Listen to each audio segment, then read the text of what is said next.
টিয়া পাখি আর কবুতরের বুদ্ধির লড়াই।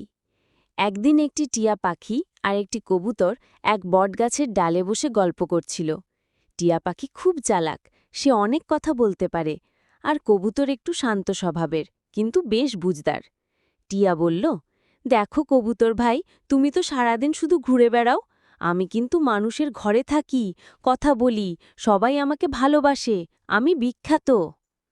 কবুতর হেসে বলল, হ্যাঁ ভাই, তুমি খুবই মজার, কিন্তু আমি স্বাধীন, আমি আকাশে উড়ি, গাছের ডালে বসি, নিজের খাবার নিজে খুঁজি। টিয়া গর্ব করে বলল, আমি তো মানুষের খাঁচায় রাজা, আর তুমি শুধু একটা পথিক। এ কথা শুনে কবুতর একটু চুপ করে রইল। কয়েকদিন পর একদিন ঝড় উঠল।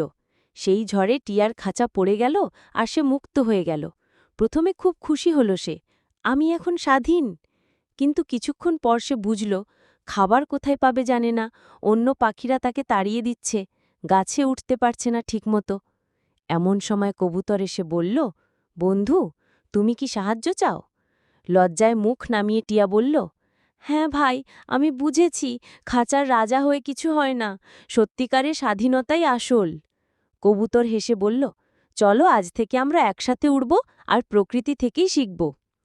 শিক্ষা: অভিমান আর গর্ব নয়, সহানুভূতি আর বুদ্ধিই আসল, আর সত্যিকারের স্বাধীনতা ছাড়া কোনো সুখই সম্পূর্ণ হয় না।